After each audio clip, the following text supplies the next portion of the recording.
Zelensky और Netanyahu का दुनिया का अमन तबाह करने का मंसूबा कामयाब। नेतन्याहू और ज़ेलेंस्की ने वाइट हाउस पर बैठकर जो साजिश रचाई वो कामयाब होती नज़र आ रही है। जंग रशिया से शुरू होकर यूरोप के दरवाजे पर पहुंच गई और रशियन मिसाइल पोलैंड में गिरना शुरू हो गए। इस वक्त ताज़ा तरीन सूरत हाल क्या है, इस बारे में अज़हर अली खान से बात करते हैं। अज़हर भाई, जो साजिश वाइट हाउस में बैठकर रचाई जा रही थी वो तकरीबन कामयाब होती हुई नज़र आ रही है। रशियन मिसाइल गिरे हैं पोलैंड में, रशिया और यूरोप आमने सामने आके खड़े हो गए हैं, कशीदगी बढ़ना शुरू हो गई है। क्या होने जा रहा है? बहुत दिनों से कोशिश हो रही थी अदिल भाई कि किसी तरह से नेटो को सामने लाके खड़ा किया जाए, यूरोप को सामने लाके खड़ा किया जाए। वो दरपर्दा तो लड़ रहे थे रूस के साथ। सबसे पहले वो अपनी टेक्नोलॉजी दे रहे थे, उसके बाद वो अपना पैसा देना शुरू हो गए थे, ज़ेलेंस्की को सपोर्ट कर रहे थे और रशिया पे कारी वार कर रहे थे, उसकी मईशत के बखिए उधेड़ रहे थे। तो अब रूस ने जो है वो एक बहुत ही तगड़ा जवाब दिया है। और ये ख़ास तौर पर इस जवाब से पहले मैं आपको बता दूँ कि जो वाइट हाउस में मीटिंग हुई नेतन्याहू की, ज़ेलेंस्की की और ट्रम्प की, वहाँ पर कुछ चीज़ें ऐसी तय हुई जिसके बाद ये मंजरनामा बनना ही था। और लोगों को अंदाज़ा था कि इससे पहले कि यूरोप वार करे रूस पे एक बड़ा और उसकी बैक पे नेतन्याहू वगैरह बैठे हों, डोनाल्ड ट्रंप बैठे हों, तो रूस ने इस बात को पहले ही महसूस कर लिया था कि वहाँ जो मीटिंग होने जा रही है वहाँ यही बात होनी है कि हमें किस तरह पूरा यूरोप हम पे चढ़ाई करने आ रहा है। इसका मतलब ये है कि हमें उनका इंतज़ार करने के बजाय पहले जाके वार करना चाहिए। और एक आज मिसाइल फायर किया गया रशिया की जानिब से, वो यूक्रेन से 100 किलोमीटर दूसरी तरफ, जो बिल्कुल उसके साथ पोलैंड जुड़ता है और नेटो शुरू हो जाता है। पोलैंड की सरहद आपस में मिलती है ना? जी जी। तो वहाँ जाके 100 किलोमीटर अंदर जाके एक मिसाइल गिरा है और वो मिसाइल गिरने के बाद पूरी दुनिया, मतलब उसकी फुटेजेस भी आ गई, उसकी तस्वीरें भी आ गई और पूरी दुनिया ने इस बात को रजिस्टर करना शुरू कर दिया है कि असल में जंग यूरोप के दरवाजे से दाखिल होकर अंदर 100 किलोमीटर अंदर पहुँच चुकी है।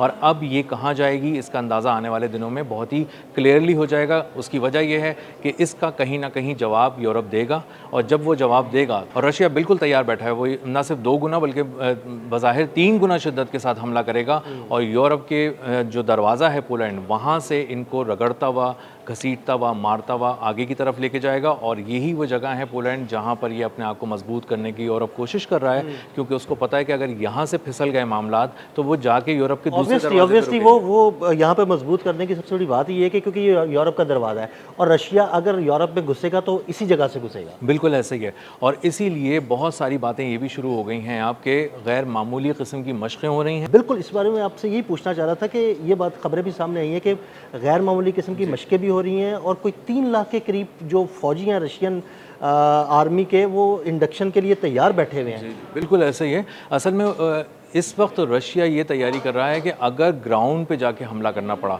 तो हम कैसे करेंगे। और उनको अंदाज़ा हो गया कि अब ये जो मिसाइलों की जंग है, ड्रोन्स की जंग है, अब इसको कॉम्बैट सिचुएशन को आगे आना है, मैन टू मैन कॉम्बैट में आना है। तो इसका मतलब ये है कि फ़ौजियों को तैयार रहना चाहिए, इसका मतलब ये है कि फ़िज़ाइया को भी तैयार रहना चाहिए और आर्टिलरी वाले जो हैं उन सबको भी होना चाहिए।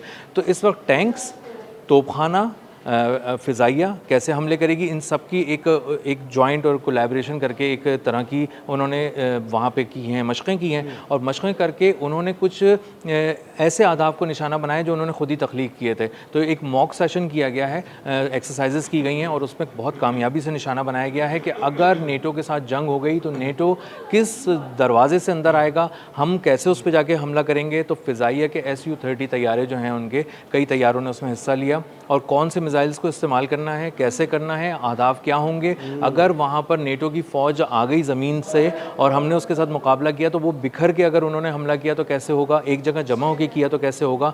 और इसीलिए उन्होंने ख़ास तौर पर 30 mm की जो एक तोप होती है जो तैयारों में लगी होती है, जिसके ज़रिए आप फौलादी चादर वाली जो आर्मर्ड व्हीकल्स होते हैं, गाड़ियाँ होती हैं, उनको निशाना बनाते हैं, उस तक का इस्तेमाल किया है। और उन्हें पता है कि फ़ौजी टैंकों के पीछे छुप कर आएंगे, इससे पहले कि वो इस पर हमला करें तो हमारे तैयारे उनके टैंकों के परख छोड़ा दें। यानी मुकम्मल तौर पर तैयारियां की जा रही हैं रशिया की जानिब से। लेकिन यहाँ पर सवाल ये पैदा होता है कि आजकल के दौर में जो जंगें ड्रोन्स और मिसाइलों और फ़ज़ाइया के ज़रिए लड़ी जा रही हैं, क्या उस तरह के माहौल में ज़मीनी फ़ौज का किसी मुल्क में दाखिल होना आसान होगा?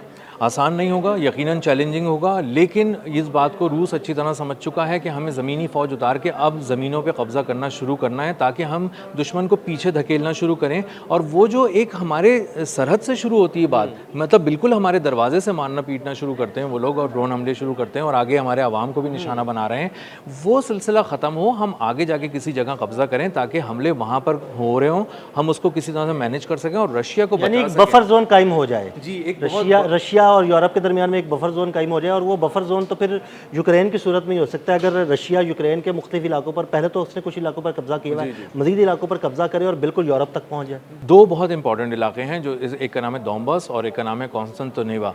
इन दो जगहों के ऊपर रशिया बहुत ही प्रिसाइजली हमले कर रहा है और इस तरह के अटैक्स कर रहा है जिससे वो ग्राउंड पे अपना कंट्रोल मुकम्मल तौर पे मजबूत कर ले। डोंबास पे कर भी लिया है, कॉन्स्टेंटिनोवा पे आजकल ज़रा चल रहा है, लेकिन वो भी फील ये हो रहा है कि इस वक्त यूक्रेन जिस तरह के हमले कर रहा है वो मौसर उस तरह से नहीं हो पा रहे कि उसके पे होने वाले रशिया के कब्ज़े को रोक सकें।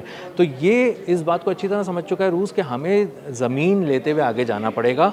अब फ़िज़ाई हमले रख के हम दोबारा फिर वापस आ जाते हैं फ़िज़ाई हमले करके, या हम मिसाइल दागते हैं तो फिर दोबारा बैठते हो वो फिर आगे आ जाते हैं। तो हमें अब कुछ जगहों पे कब्ज़ा करके इसको अपनी ज़मीन एक तरह से डिक्लेयर करनी पड़ेगी। और ये जो पुतिन ने कुछ दिन पहले बात की थी, अगर हम उसको जोड़ें कि हम असल में ज़मीन वापस लेना शुरू करेंगे अपनी और मुख्तलिफ़ ज़मीनों पे कब्ज़ा करेंगे यूरोप की, तो इससे अंदाज़ा ये हो रहा है कि वो बिल्कुल अच्छी तरह समझ चुके हैं कि हमारे हमले मौसर तो हैं, लेकिन वहाँ फिर दोबारा नेटो आ जाता है अपने टेक्नोलॉजी, ताकत और पैसे के बल पे, तो हमें उसको अब पीछे धकेलना है, उसकी टेरिटरी पे कब्ज़ा करना है। तो यूक्रेन में अब ये काम उन्होंने बहुत तेज़ कर दिया है और अब मुझे अंदाज़ा ये हो रहा है हालात को देख के कि अब ये पोलैंड में दाखिल होंगे। और पोलैंड में दाखिल होने का मतलब ये है कि ये आगे पूरे नेटो को चैलेंज कर देंगे और उसके बाद नेटो की फोर्सेस पोलैंड में जमा होकर कुछ करने की कोशिश करेंगी। और जब ये बिल्कुल बात दुनिया में इस्टेब्लिश हो जाएगी कि रशिया और यूक्रेन के साथ साथ रशिया और नेटो की वॉर शुरू हो गई है, तो उसके बाद उसके हाथ खुल जाएंगे रशिया के, और वो जो इशारों किनायों में बात और हमले होते हैं वो खुल के होने लगेंगे। और फिर कुछ नए हम दुनिया में आग लगती भी देखेंगे जंग की, और कुछ नए शहरों को, कुछ नए पोर्ट्स को कुछ जलता हुआ देखेंगे। यानी ये सारी सूरत तो फिर तीसरी आलमी जंग की तरफ ही जा रही है ना? ये महदूद पैमाने पर तीसरी आलमी जंग छिड़ चुकी है और मुख्तलिफ ब्लॉक्स बन चुके हैं। जो जिसका सपोर्टर है वो उसके साथ मिल के उसकी माली मदद भी कर रहा है, सेटेलाइट मदद भी कर रहा है, फ़ौज भी देने की कोशिश कर रहा है, मिसाइल भी दे रहा है। तो वो अब दुनिया जितने हिस्सों में बंटनी थी अस्करी तौर पे वो बंट चुकी है और अब सबको समझ में आ गया कि उसको किसके साथ खड़ा होना है और किसके ख़िलाफ़ खड़ा होना है। इसीलिए आप देखें कि ईरान की वॉर में चाइना खामोश है, रशिया खामोश है, उस पर इल्ज़ाम लगता रहता है, वो कुछ नहीं कहते, लेकिन वो इतनी जदीद टेक्नोलॉजी से हमले कर रहा है जो रशिया और चाइना के पास ही है। इसी तरह जो कुछ ऐसे ममालिक हैं मशरिक़ वस्ता के जो अमेरिका के साथ और इसराइल के साथ खड़े हो गए हैं, और कुछ ऐसे हैं जो कह रहे हैं कि नहीं, हम जान छुड़ाओ, ज़रा पीछे हटो। तो इन सारी चीज़ों के दरमियान में अब अंदाज़ा हो रहा है कि नेटो, अमेरिका, ज़ेलेनिस्की, नेतन्याहू ये एक तरफ हो गए हैं और रशिया और चाइना, ईरान और कुछ और ममालिक ऐसे हैं जो वक्त आने पे एक एक करके खुलना शुरू होंगे। लेकिन अभी रशिया ही काफ़ी है, अगर वही हमले करना शुरू कर देगा तो यूरोप उसके हमले संभाल नहीं सकेगा। बहुत शुक्रिया असर भाई। असर भाई ने बड़ी तफसील के साथ इस सारे मामले पर रोशनी डाली। मज़ीद अपडेट्स के लिए मैं फॉलो करते रहें। अदील अहमद और अज़हर अली ख़ान को इजाज़त दीजिएगा। अल्लाह हाफ़िज़।